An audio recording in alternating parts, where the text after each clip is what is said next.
G'day Guardians, Matt and Roguey here bringing you a Destiny year in review. It's been a bit more of a year, but we'll call it that just for continuity. So it's been about 13 months since the release of Beyond Light. It came out November 10th, 2020.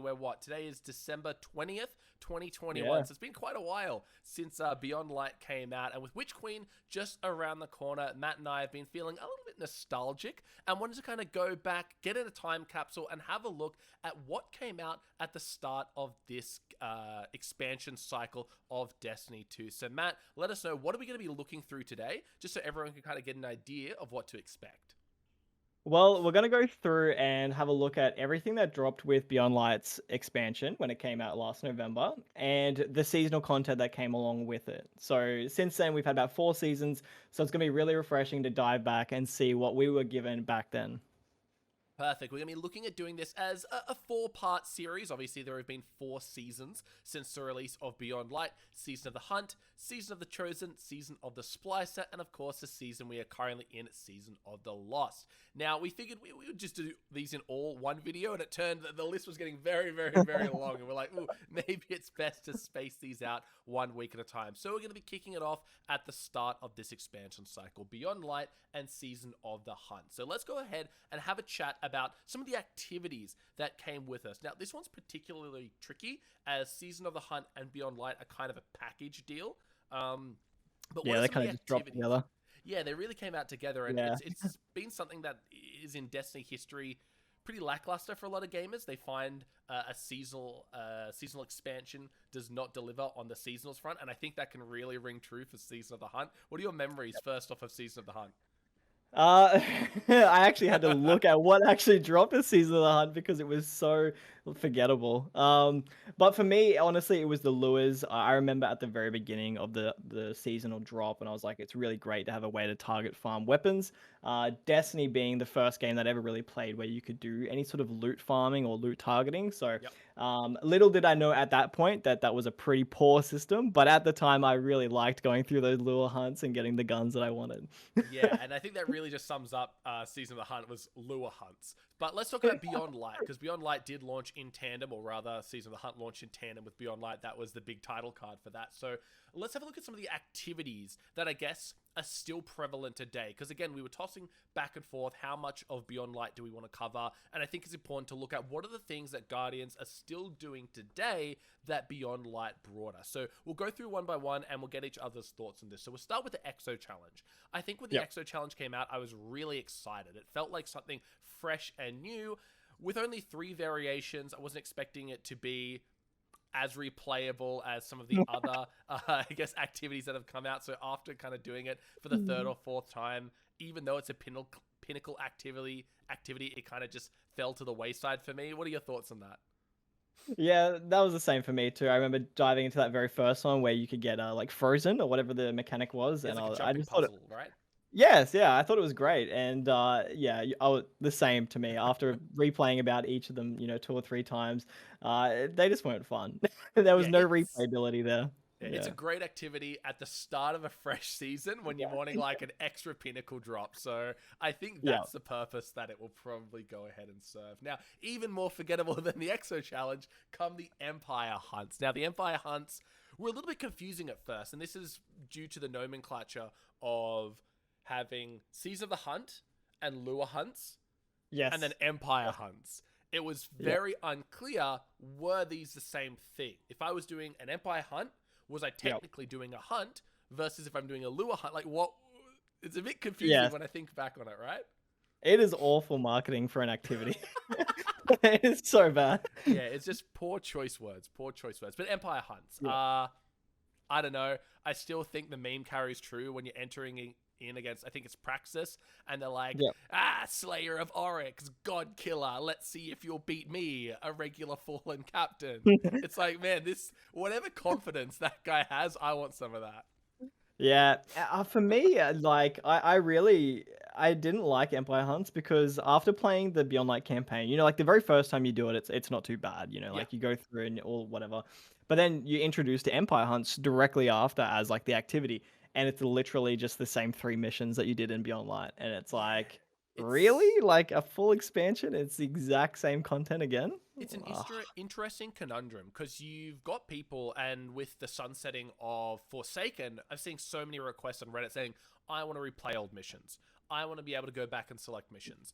But then on the other hand, you've got Beyond Light and Empire Hunts, which are basically that, and it's not it's not looked back on fondly, right? It's not a good experience. But I think you summed it up perfectly, and I think you said the right thing there in that it's directly after you do them. So it's like it's a bit of deja vu. You finish an Empire Hunt, you finish a campaign mission, straight into an Empire Hunt. It's just not enjoyable. Well, when I wanted to unlock the stasis subclass for my other characters, I was like, oh yeah, it'd be fun to replay the campaign again. Like, it wasn't fun. And then immediately after finishing like that 30-step Beyond Light quest, it's like, all right, now you need to do some Empire Hunts. It's like, really? Like, this is so dry after like 6 months after doing the Beyond Light campaign. Like, So even still.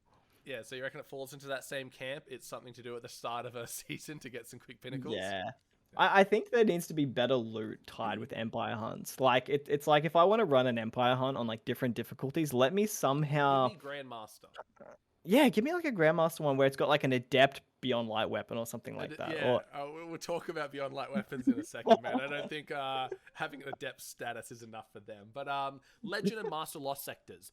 Not unique to Beyond Light, as it's something that's continued, but it was first introduced in Beyond Light. Obviously, it's expanded to pretty much every Lost Sector available, but this was the first time we had a targeted way to farm exotic pieces of armor. Obviously, with the weapons, there's no variance until Hawkmoon and Dead Man's Tale were introduced, but armor, you have stat rolls. So, thoughts on that?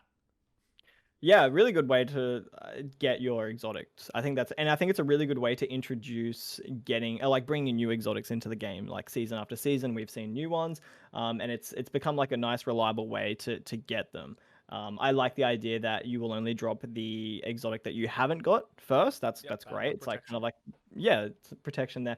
And then for me, I don't really care about stat rolls on my exotics too much, but I know people who are into builds and stuff really are. So, getting into those lost sectors and farming them for what you want, I think it's good that Bungie has provided a way to do that. Yeah, and having the two difficulties so you can really challenge yourself, put in less time, more difficult time, but a higher reward. I pretty much echo all your sentiments there. And I think it's a nice and accessible way to introduce new exotics. We've seen time and time again, especially with Vault of Glass, people finding the drop rate on some of the exotics, namely Vex Mythoclast, being a little bit too low. So having a nice, below 10-minute way to farm for a brand new exotic is a really healthy addition to the game. Other activity that came in that I guess people are still playing, Glassway. Probably my least favorite of the Grandmaster strikes. What are you got? You got some choice words for Glassway? Headache, dude. The boss room. I think I have PTSD just thinking about running back and forth between those rooms.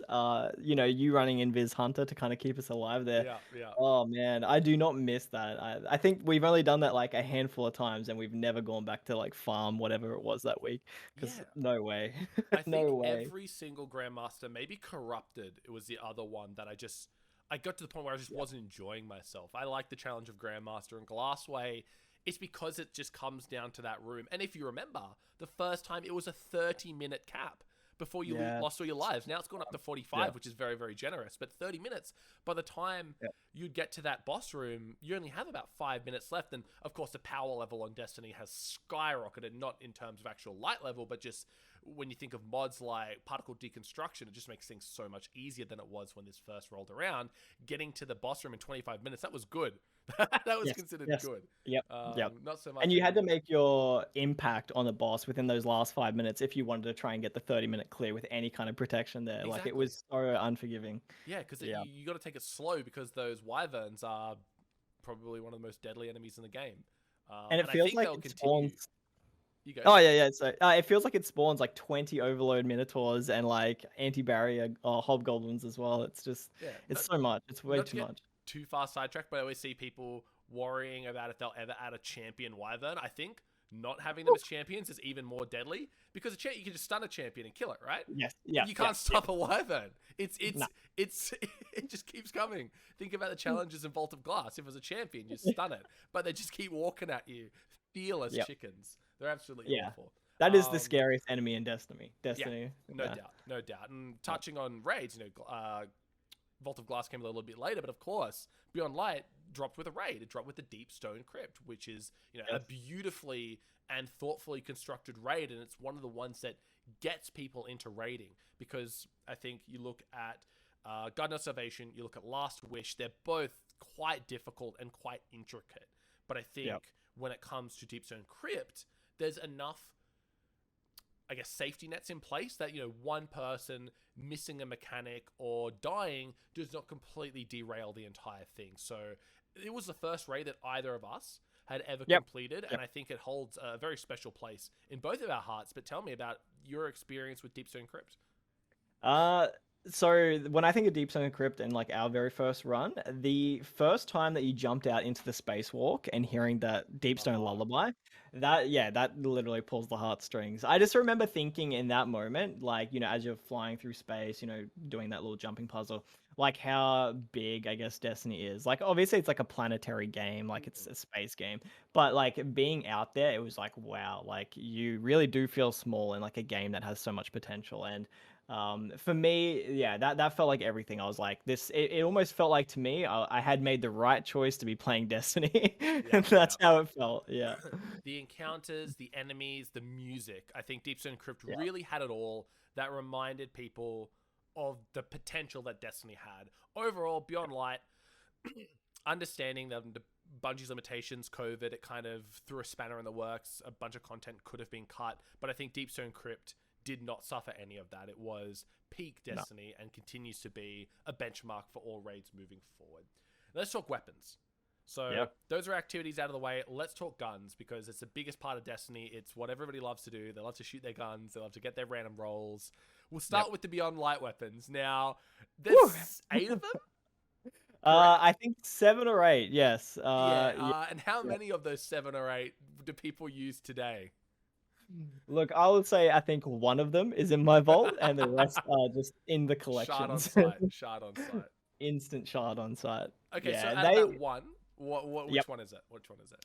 The only gun that I could really recommend, and it's just a personal preference, is Hailing Confusion. It's a kinetic pulse rifle. For me, it just feels really good. I like the sound of it. It's got like a little bit of a suppressor at the end of it, so Yep. it kind of feels a little bit different to most guns in Destiny. But I feel like it's only good because I have a surplus and a full auto roll, so Gotcha. it just works really nicely. But do I think it's a great gun? Not really. Yeah, But if I doesn't had stand to the pick test of one, time. yeah, Well, literally.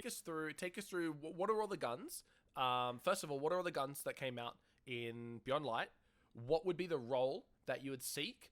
And then after that, how do you actually farm these weapons? Because there is a farmable Yep. way. While it's not the most accessible, it's still farmable. Yeah. So in the kinetic slot, the guns that drop with Beyond Light, you can get Biting Winds, which is a bow. Pretty forgettable bow because I think a lot of people often go to the Garden of Salvation bow as their kinetic slot, but this can roll with Rapid Hit and Explosive Arrowhead, I think it's called, Yep. or Explosive Head. That's probably like a roll you'd want to go for.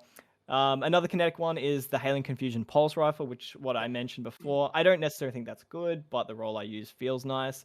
And the High Albedo Sidearm, which is the third kinetic that can drop here. I don't know if there's anything good on this because it's never talked about as a top sidearm in any sort of sidearm conversation, but it can roll with full auto and things like Wellspring or Demolitionist if you're trying to go for like a bit of an energy sort of play style there. In your energy slot, we have got the Arctic Haze assault rifle. For a long time, this was the only solar assault rifle that you could get into the game because Summoner wasn't really in the rotation, and It wasn't it accessible. Let's be real. wasn't accessible with trials. But until recently, you can get Chrysera Mellow. But back here on the release, Arctic Haze was the only one. It shoots so fast and has so much kick that I would not bother trying to go with It's an any LMG. sort of. It's It does. basically It's an LMG in the energy slot without the damage. literally. And I think I was running with like backup mag and like extended mag, and I think I had like 60 or 70 in the clip. But I wouldn't go with anything that's got like a precision perk just because it feels super inaccurate. But it rolls with Yeah. subsistence, which would be a nice one to go with that you could just keep mowing down ads. We do have the Bone Chiller Shoddy. What? The Bone Chiller Shoddy. You Forgot might not that remember it existed. because it is instantly sharded when we get it. I There's don't think it too many rolls shotguns. anything.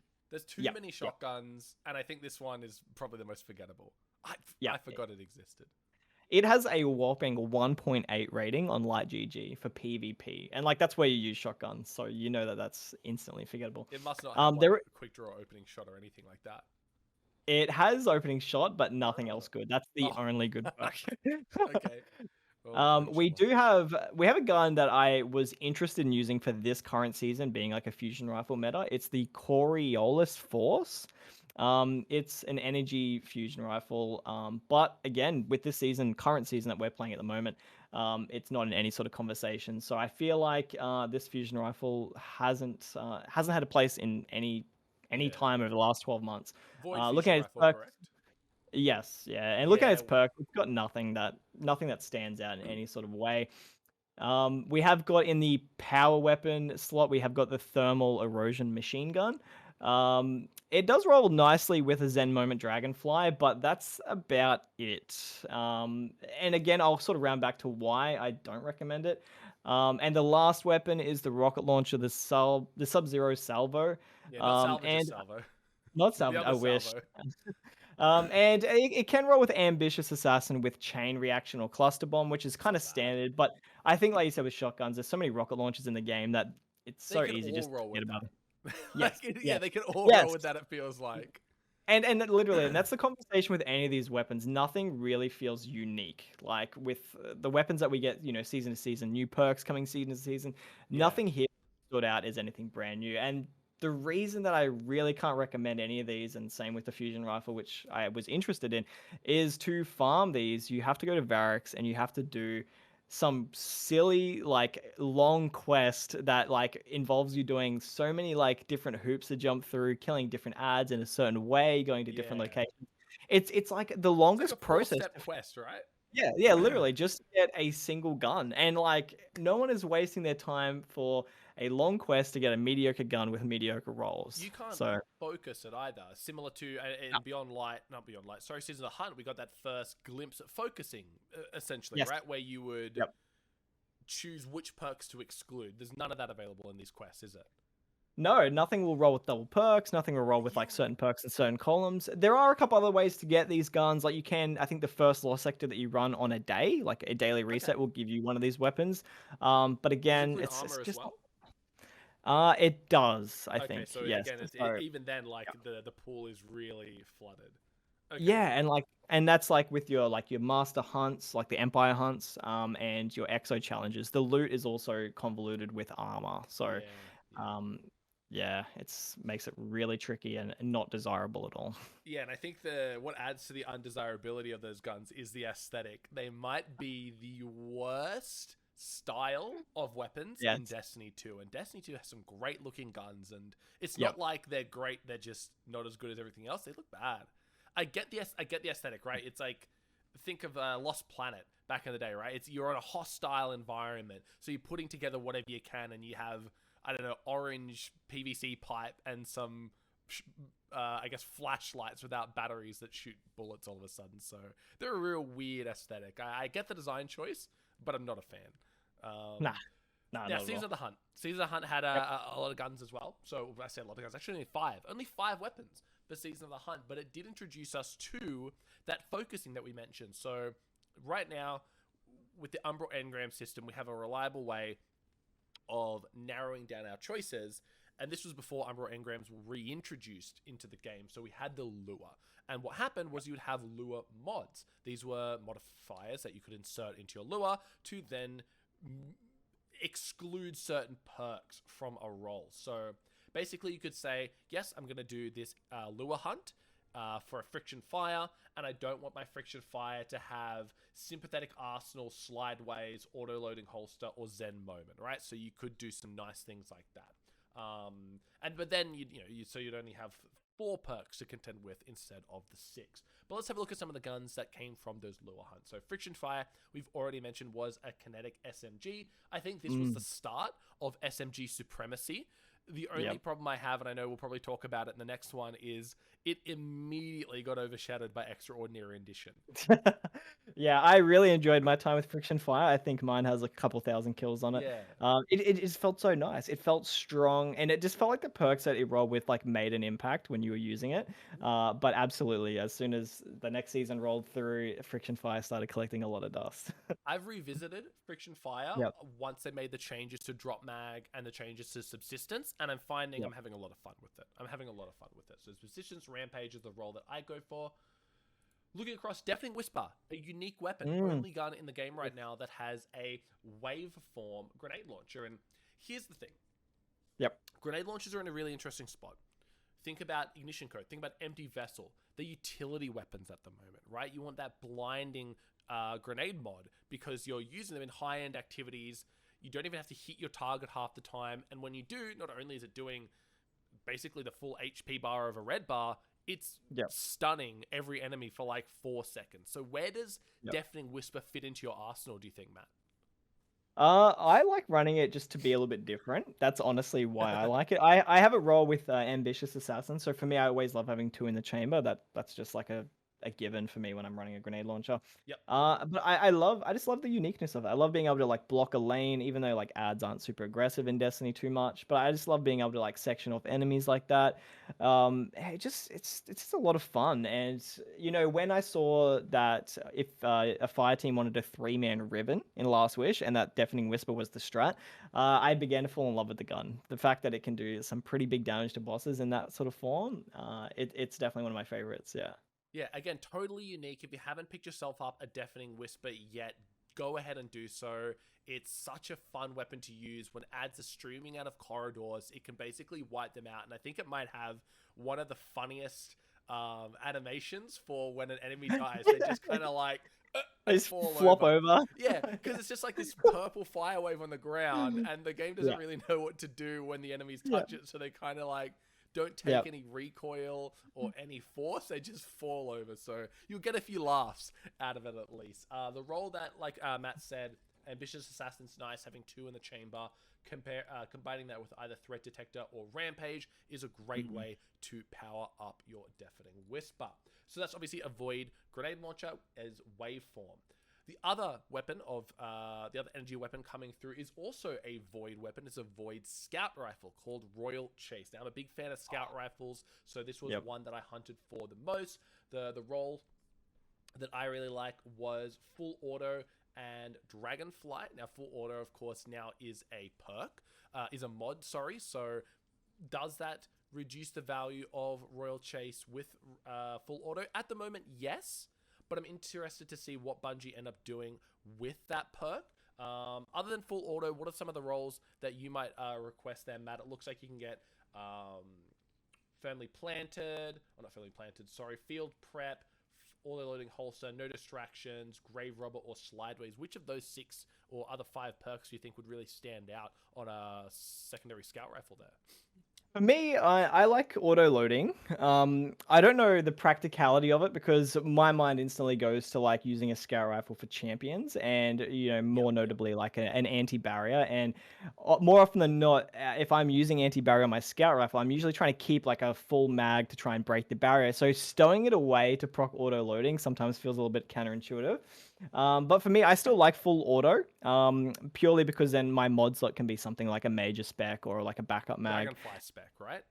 Yes, literally, yeah. Sorry, and in the other column, I don't mind a bit of multi-kill clip.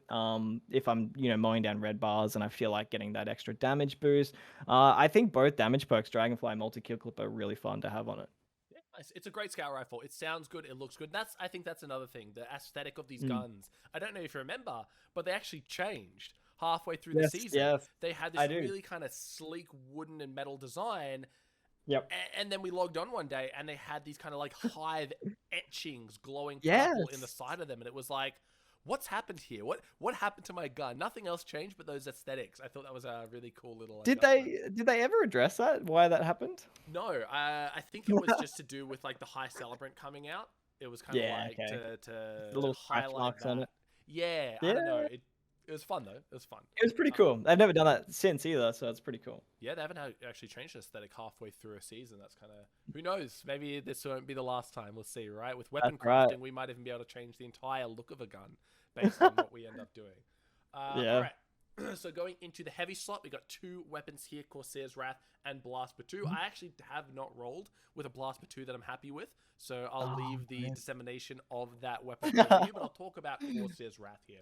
Corsair's Wrath, Solar Linear Fusion. It's Season of the Linear Fusion Rifle. This is a great alternative if you don't have a catalyst for... What's the Sleeper Stimulant? That's the one, yeah. If you don't have Sleeper Stimulant, go out and get that. If you can't go out and get that, get yourself a Corsair's Wrath.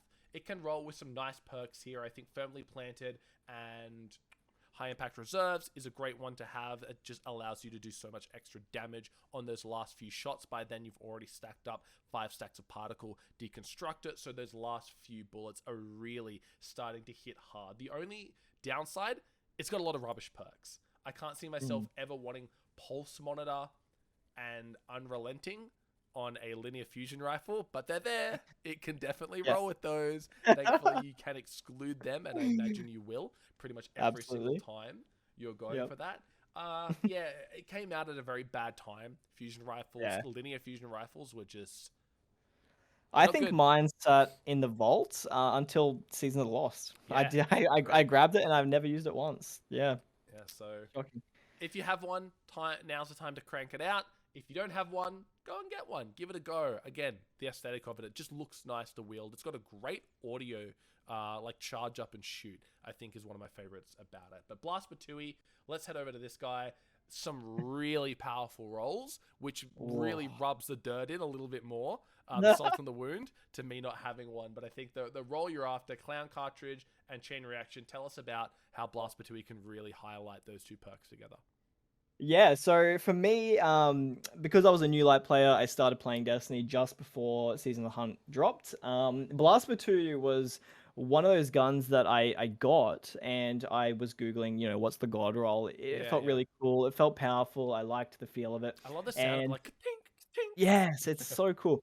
And the first roll I ever got was Spike Grenades, Clown Cartridge, Chain Reaction. And when I, checked the articles, it was like, oh, it's the god roll.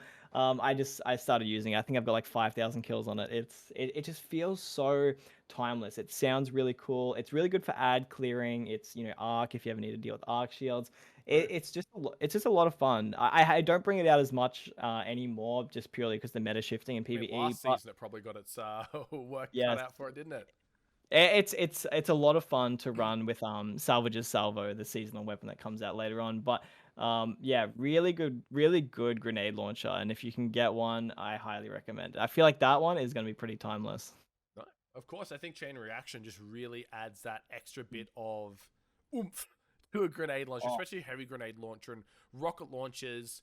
Ever since that buff, they've definitely kind of been in form and popularity, and now with Galahorn kind of reigning through Dares of Eternity, it's hard to warrant why would I bring out a grenade launcher. But I think the way that Chain Reaction works is there's a little bit of a delay between after the enemy combatant has been killed for the chain to then react, and enemies seem to fly a lot further from a grenade launcher kill, so you can really get some nice Chain Reaction procs off of that. In saying that, those are our 5 weapons from Season of the Hunt. How do they hold up today? Would you use any of these today? I would, actually. I mean, I've actually been recently trying to farm some better rolls. For me, my mindset going into Witch Queen is I want my vault to be full utility. I want to have everything that I would possibly ever need going into Witch Queen. I would hate to rock up on day 1 of the raid and it's like I needed a certain roll of a certain weapon with a certain affinity, and I don't have it, right? So for me, my mindset right now is trying to get some god rolls for some of those weapons. So I do. I honestly think they hold up. The Royal Chase Scout Rifle is the only Void Scout Rifle besides Vouchsafe in the game. So if you want to start preparing for Grandmaster seasons in Witch Queen, I think that's a really good one to have on hand because you can't target farm Vouchsafe in the slightest. So Royal Chase is a really good one for that. But yeah, I love all these weapons. They all feel really nice. So that's my thoughts on them. I found myself in that nightmare situation where you said, like, you go to your vault to find that specific weapon and you don't have it. That happened this season when I was trying to do some Lost Sectors and I didn't have a Void Bow. Obviously, my exotic Yeah. slot was chewed up by, I can't remember what it was at the time, probably Lament or something like that. And I didn't want to use Lemonarch. I needed an Imperial Needle. And so I quickly went and target farmed one, and it was like hip fire grip and just something awful. And it's like, I just wish I had one ready to go. So that's a big case for going out and doing some of that stuff now. So special events that took place in Season of the Hunt, the Dawning. We're in the Dawning right now. This time Full around, circle. yeah, full circle. Yes. Did last year's Dawning anything stand out to you? The only thing that I remember was that insanely big exotic quest where the community had to like generate the dawning. I don't know if you remember that, and that was the only thing I could remember because I remember like the Forbes articles were coming out and the Twitter threads were coming out on Reddit, and everyone's like speculating. yeah, literally everyone was like, help us get this quest done. So for me, that was my first ever dawning. So it was kind of cool to see everyone band together for it, around Christmas time. But no, nothing really stands out. And now that we're 12 months on and we're in another dawning, I can definitely appreciate when people say that it's repetitive and we're just making cookies again. But hey, I like it. It's probably one of my favorite events in Destiny. I'll tell you what stood out for me from that dawning, and unfortunately it has been patched since, was Cold Front rolling with Dragonfly. We had a kinetic submachine gun that rolled with Dragonfly. If you weren't around for that dawning, you did miss out on something sweet. It was very satisfying to have Dragonfly proc on every kill you'd have with a kinetic SMG. They did go ahead and change that over to Surplus eventually, but it was a sweet period of time where we had fun breaking the game. So that kind of summarizes a lot of the basic things from both Beyond Light and Season of the Hunt. The last thing I kind of want to go through is the exotic weapon and exotic armor. So exotic weapons, no time to explain. Cloud Strike, Salvation's Grip, Lament, and Eyes of Tomorrow. Rather than diving into each one, which ones do you feel hold up today?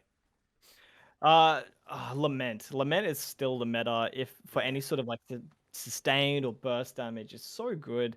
And Eyes of Tomorrow, that is still my go-to weapon when I'm doing the Gatekeepers encounter on Volta Glass. If I'm going into a planet, just aiming down.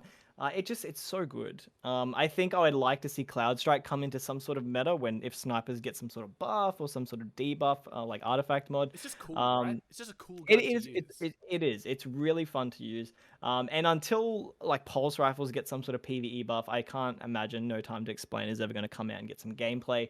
But my favorite exotic that came with Beyond Light.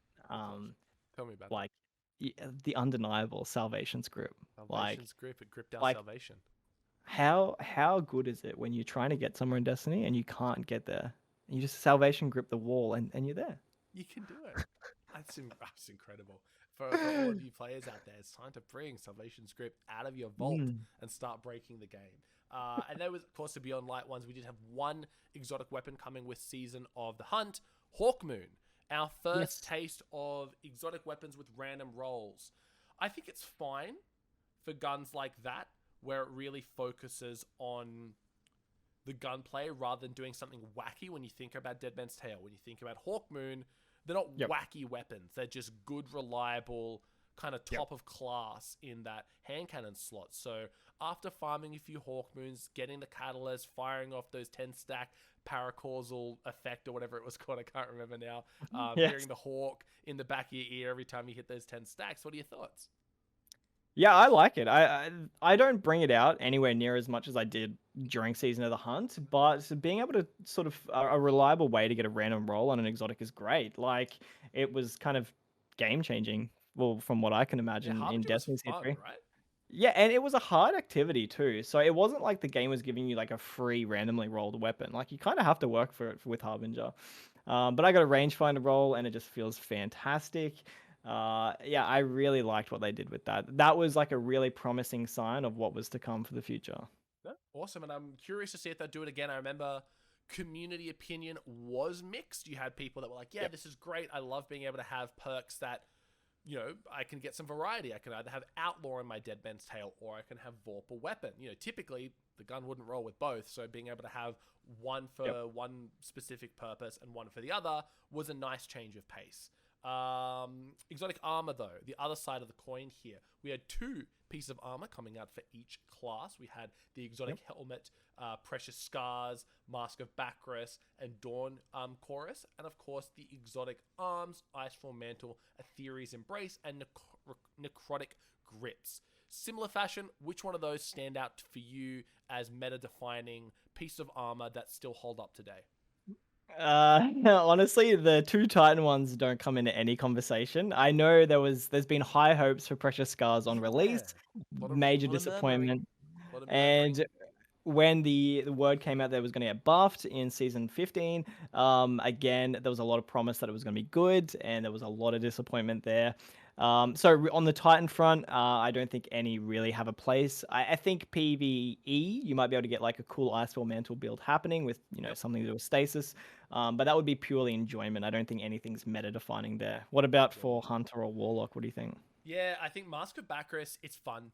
It's just so much fun to blink around, throw your opponents off guard for PvP. For PvE, having that extra arc boost, it kind of flies under the radar for a lot of people. It's not really front of mind when you're using Mask of Bacchus, so I think that's just a nice thing to have. It feels like, for me, it's something that enhances the story of Destiny, right? It's so cool to be able to shift forward like a captain. Yep. Is it like Dodge Roll does the same thing though, so it's not really like a meta-defining game shifting, and that being restricted to only stasis does kind of give us a little bit of drawback. Aetheri's embrace, meh. It's okay. I think weighted throwing knife, the whole like wind up, I'm not a fan of it.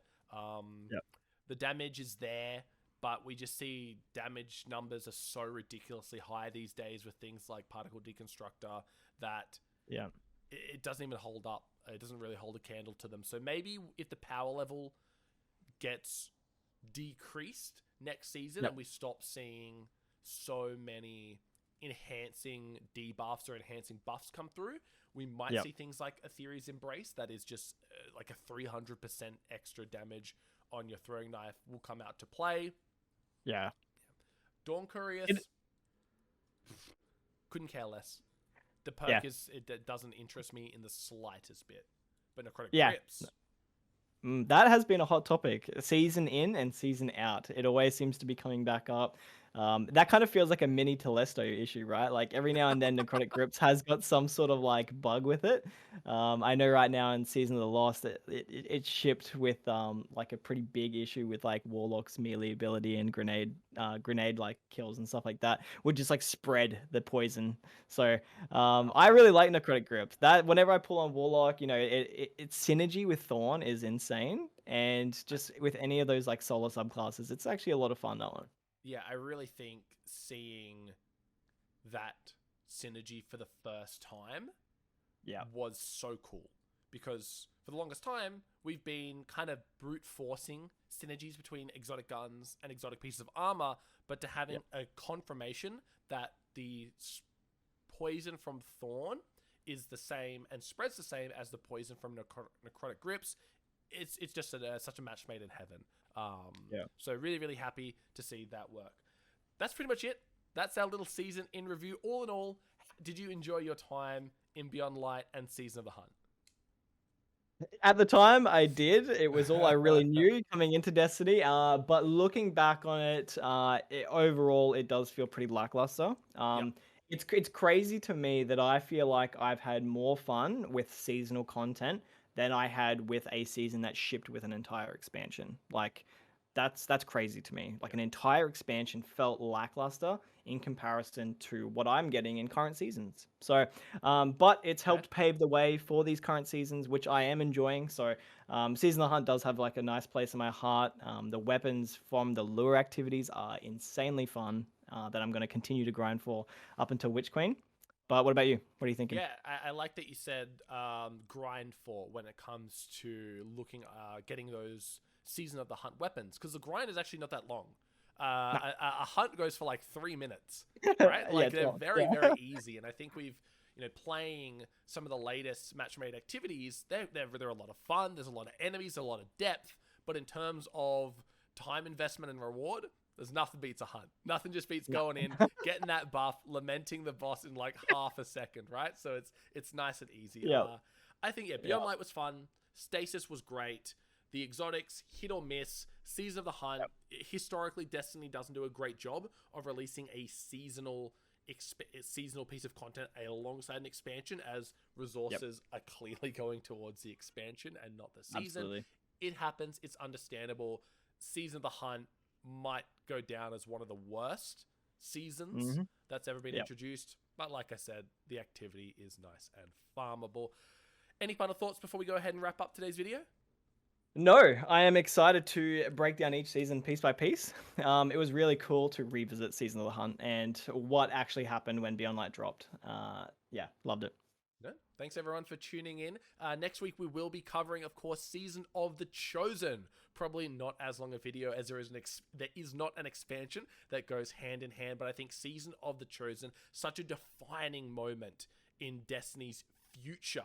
And of course it is history now, but it was really when that narrative, week by week, episodic storyline came into play. So I'm super excited to delve more deeply into that. But that's going to do it for us for now. Thanks everyone for watching, and we'll see you in the next one. Bye for now.